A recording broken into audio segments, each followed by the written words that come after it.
Thank you for wiping tears from my eyes. I give you praise.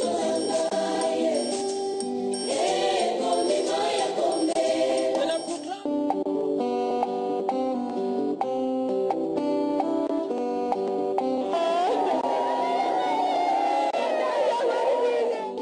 À l'espace City Train ce vendredi, l'émotion était vive. Pleurs en sanglots, colère, la rage de venger ses victimes de l'intolérance politique plane dans l'air. Dans ces cercueils sont logés 6 hommes. Tous laissent derrière eux au moins 10 enfants et des arrière-petits-fils.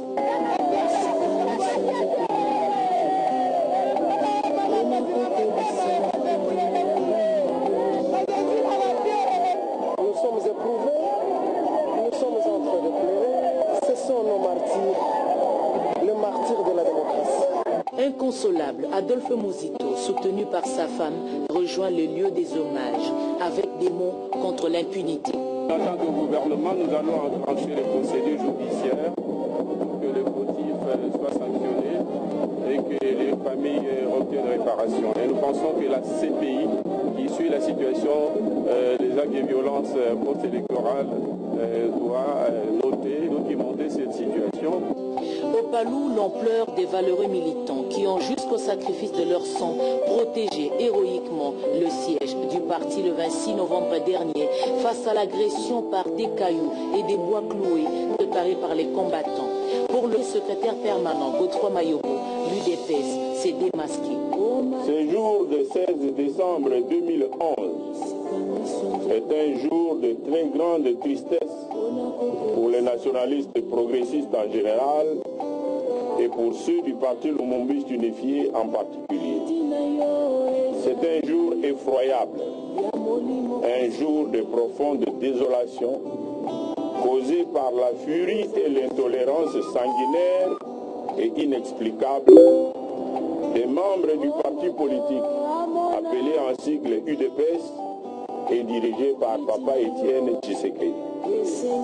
En effet, outre plusieurs centaines de blessés, dont des dizaines sont encore à l'hôpital dans des états graves, nous allons aujourd'hui conduire en terre 6 de nos camarades décédés des suites des violences mortelles et sauvages exercées sur eux le 26 novembre 2011 par des bandes de membres de l'UDPS.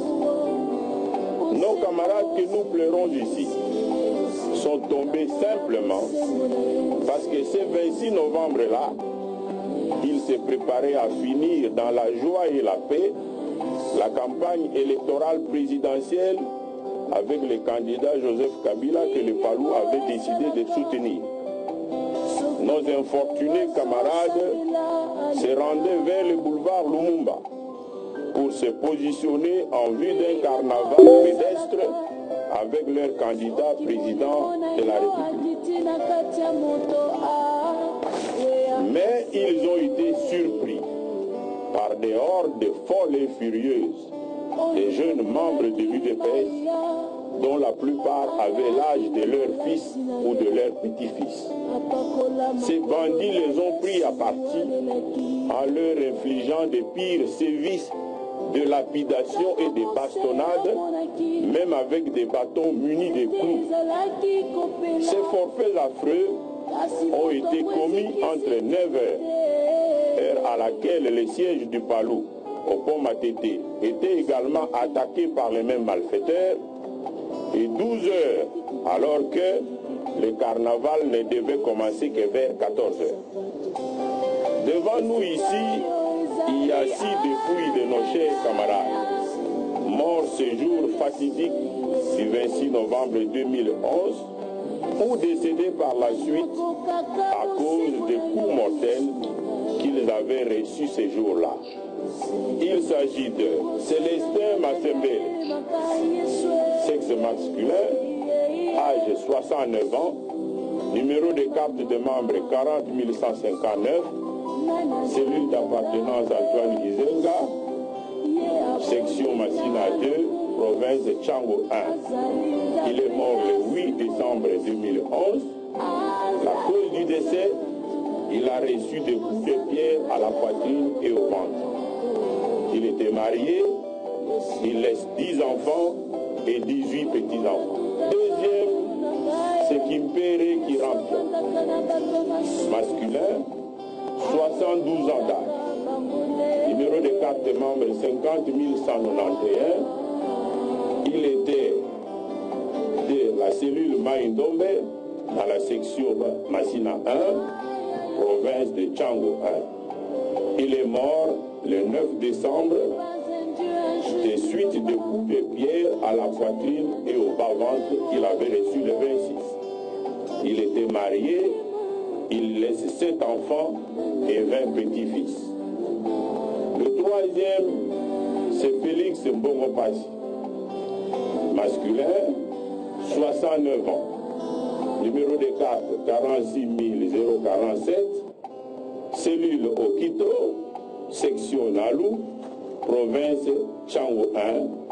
Il est mort le 6 décembre 2011 des suites des coups de pierre qu'on lui a infligés au dos. Il était marié, il laisse 10 enfants et 15 petits-enfants. Le quatrième, c'est Lucien Kilem, sexe masculin, 72 ans. Numéro de carte 1000, donc c'est un vieux de la vieille dans le parti.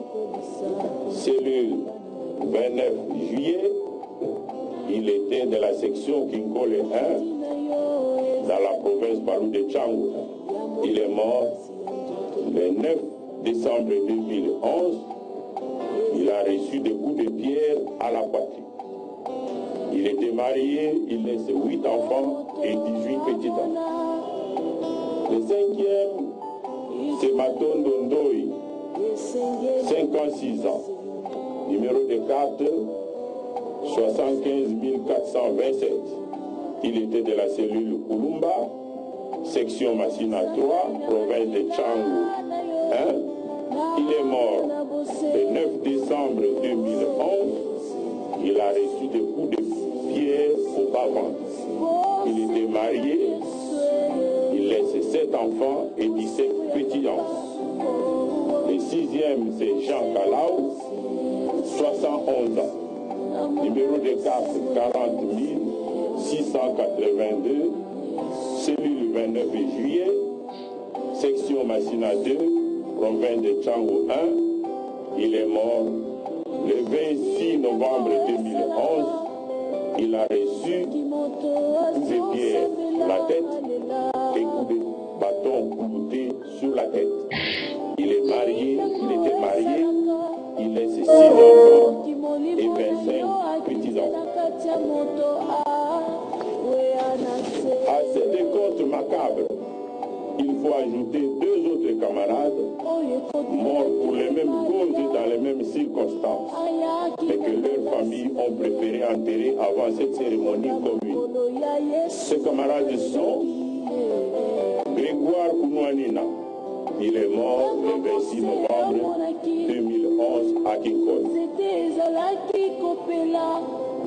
Anaclé Louming. Il est mort lors de l'attaque de l'ambassade de la République démocratique du Congo en Afrique du Sud, où il fut stigmatisé comme membre du Balou, et c'est le seul mort qu'il y a eu. Il a été enterré avant-hier par sa famille ici à Kinshasa. Chers camarades, c'est révoltant et même très révoltant ce que le Balou vient de connaître de la part de l'UDPS. En effet, l'UDPS, à l'instar du Balou, a souffert et enduré les pires atrocités sous le régime dictatorial mondial. Parce que tout simplement, ces régimes ne toléraient pas d'autres convictions ou d'autres discours politiques que les siens.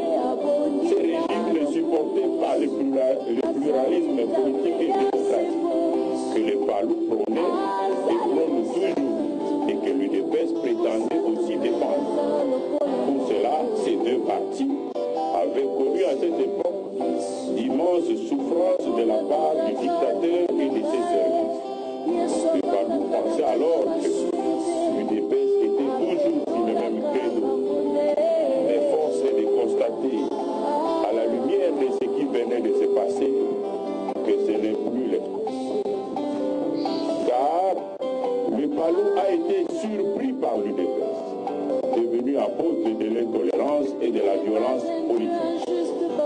exprimé la solidarité.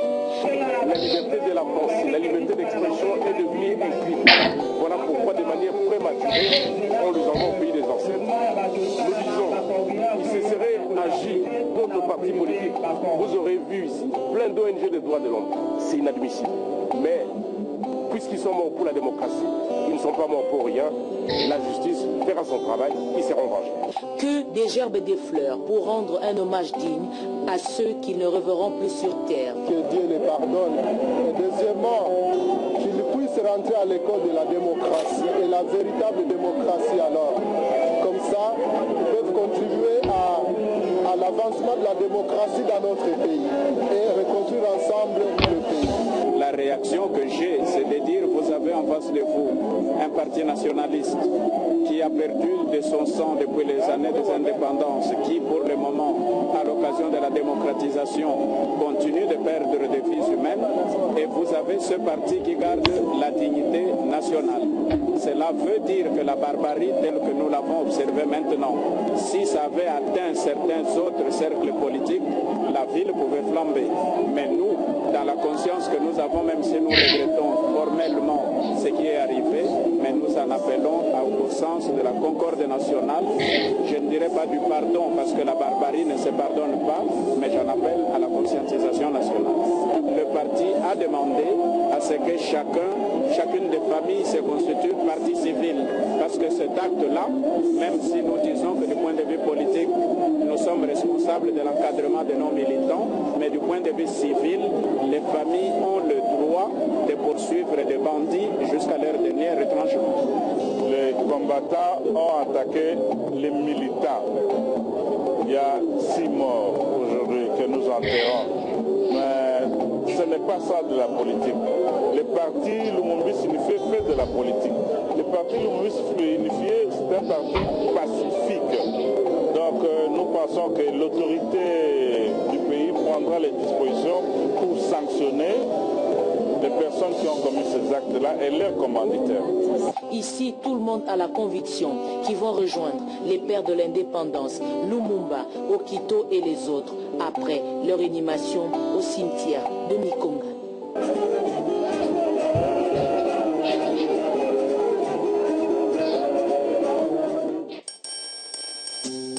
I thank you, Lord. I thank you, Jesus.